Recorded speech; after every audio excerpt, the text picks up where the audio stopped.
unlike most of you here, I did not attend my first baseball game until I was 19 years old. I grew up in Israel, and I came to the United States a couple of weeks before my 19th birthday.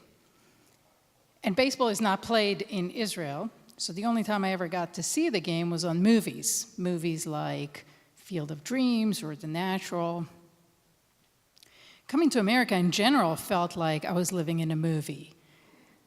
Everything was new and exciting. First time I went to the grocery store, it took me about 4 hours to get through it. There were just so many choices for everything.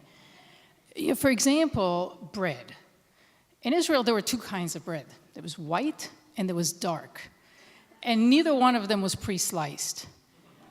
But in America, there were like 30 or 40 different kinds. Or cereal. In Israel, it was a novelty to even get cereal. And when we did, it was either bran flakes or corn flakes. And I remember on that first trip to the grocery store, standing in front of all of those boxes. But it wasn't just food. I was completely awestruck by all the green lawns everywhere. And even traffic delighted me. 4 and 5 lanes of cars? I've never seen that many cars. But I was mesmerized the most by snow, watching snow fall, floating to the ground and hitting it without making a sound. It was magical. I felt like I was Wendy in the movie Mary Poppins when they all jump into the sidewalk painting. I felt like I was living in some kind of a dream world. It was magic land. Now, despite having seen movies about baseball, I had no clue how the game was played. Because Hollywood makes these great movies about baseball, but the point is to tell a story, not to teach you how the game is played. So if you don't know how the game is played and what the rules are, these movies don't make a whole lot of sense. So, you got a ball, someone throwing the ball, and someone's supposed to hit the ball.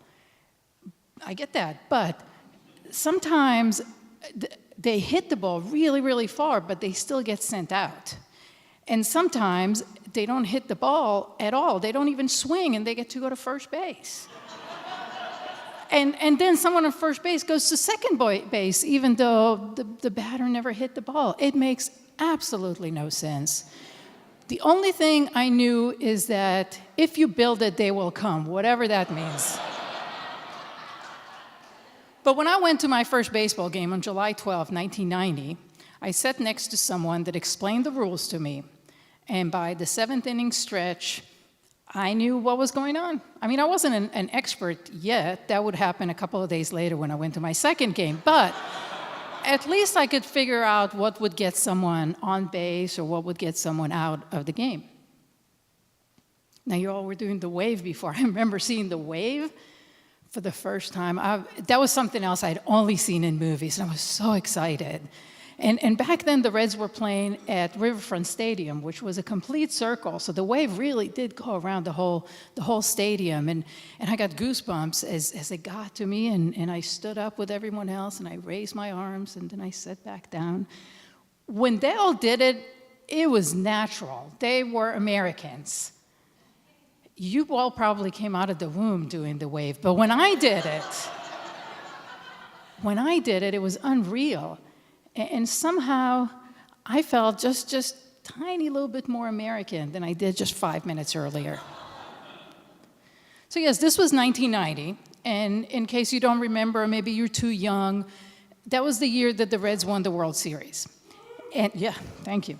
And they did this in such a way that had only been done three times prior to that. They went wire to wire, which means that they led their division the entire season, and then they won the World Series. The theme song that they kept playing in the park all summer was Can't Touch This by Emcee Hammer. By June, the Reds were already up by 9.5 games. And I got so excited by baseball that I got a job selling beer at the games. So I was one of those beer vendors at Riverfront Stadium with a full polyester uniform and a bottle opener and the loudest call beer here that I could muster. And selling beer at baseball games is not an easy job physically. And if I wanted to make any kind of money, I had to really, really hustle. So if someone was sitting all the way at the top of those nosebleed red seats, and they raised their hand for a beer, I had to run and skip all the way up there, and I would arrive breathless, and I would pour their beer, which we used to carry in glass bottles, and I would collect their $2. Now, I haven't just arrived in this country, I was still learning English. I remember one day someone stopped me as I was walking, and they said, "Excuse me, do you know where the John is?" And I looked at them for a really, really long time before I said, "I don't know anyone named John." But even though I obviously didn't understand everything, and I still couldn't pronounce big English words like simultaneously or overwhelming, I figured out pretty quickly that no one in Cincinnati likes drinking Utah beer. No. So the Reds, so actually I was not just like, some kind of just a beer vendor at some random ballpark. No, I was a 19-year-old kid from Israel, and I was living this life that just a few months earlier I didn't even know existed. And I was doing this while the best, most exciting team in the country was playing right there. And the audience, everybody was just ecstatic. There was cheering and dancing, and they were drinking lots and lots of beer, and the energy was just electric. I had never in my life, before or since, experienced anything like that. So the Reds went on, they won the division, and then they won the playoffs. And I got to watch those games while I was working, except I only got to watch up to the end of the 7th inning, because that's when we stopped selling beer. And beer vendors were not allowed to hang around the stadium after the end of the 7th inning, so we'd go down to the underbelly of the stadium just so that we can be close to the energy, to the team, to the excitement. Now, I had never in my life been a fan of any kind of sport. Professional sport in Israel is just not the same thing that it is here in America. Of course, there's those fans, usually soccer fans, but you'd never see a family go to a game or people watching a soccer game on TV. But here I was, and I was completely devoted to this game and to this team. I didn't know who I had become. I still felt like an Israeli inside, and I still dreamt in Hebrew. Someone once told me that once I started dreaming in English, I would know that I was fully immersed in that language. Well, I was still very far from that, but I started feeling the sense of belonging to this new home, this new country, and it was all thanks to baseball. And then the Reds won the World Series. And they did it in such a way, they did it in 4 games. And no one thought they could even win at all, because they were playing against the Oakland A's, who the prior year won the World Series in just 4 games, but the Reds did it anyway. So I worked the first 2 games, which were played here in Cincinnati, and I watched the next 2 games in my apartment in Clifton. I was all by myself, and I was glued to the TV, and I remember screaming in horror when Eric Davis was injured in the beginning of the 4th game. And then I jumped in joy when Barry Larkin singled at the top of the 8th, and then the Reds scored 2 runs. I stayed on my feet, and it was the bottom of the 9th, 2 men out.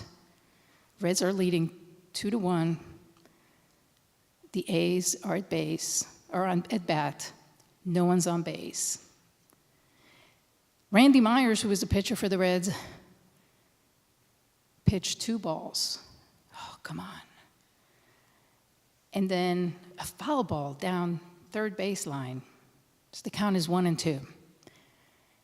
And then a high fly ball. It was caught by Todd Benzinger. And I was jumping up and down in my living room. And 10 minutes later, I was out the door, on the bus, on my way downtown, because on TV they showed that that's where everybody was celebrating. And I just had to be there. I had to see what that was about. And I didn't really understand, though, why people were carrying brooms. Were they trying to say that we cleaned the A's or that we beat them? So why the brooms? Why not bats?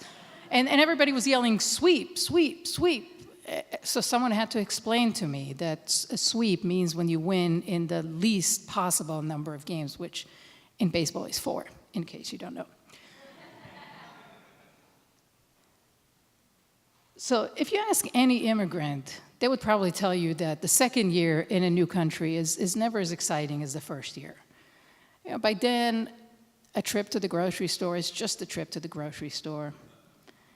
And you discover that all those lawns require a lot of taking care. And traffic is a source of annoyance and not amazement. So for me, my second year also was difficult for personal reasons. For one, my grandmother passed away in Israel, and I didn't have enough money to go for the funeral. I didn't have enough money to speak to my parents for more than once every couple of weeks. And I was very lonely. I still didn't know many people. So it wasn't just that life became mundane. It was legitimately tough and painful. And the Reds' 1991 season was a bit painful as well. In July, they had a 10-game losing streak, and they never really recovered from that. And I kept working as a beer vendor, but the games were not as well attended, and by midsummer, I just didn't have the fire in me to run up all those stairs, and so I got a job in a grocery store instead.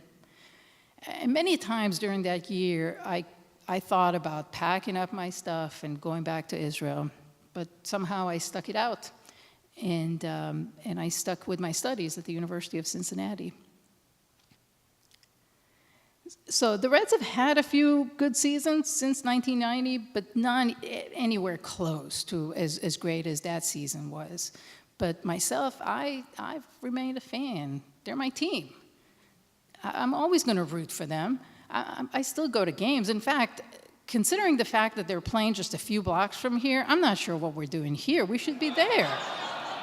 And I don't understand you people who are born here and choose not to follow baseball. I mean, come on, this is your gift from birth. For me, when April comes around and baseball season's about to start, all of a sudden it feels like there's just more oxygen in the air. So I've now lived here in the United States for 28 years, and I built a life here, and I have a family, and I have many, many friends. In 2005, I became a U.S. citizen. Thank you. The ceremony took place in the Potter Stewart courthouse in downtown Cincinnati. Had there been a baseball game that day, I may have gone after the ceremony, but there wasn't. So I did the next best thing, and I took my friends to get a slice of apple pie. Now, there's obviously a lot of reasons, a lot more reasons than just baseball of why I love this country. But baseball was the first thing that made me feel like I belonged here. It gave me a sense of connection. It made me feel like I was a part of something bigger, something greater than myself, something American. Thank you.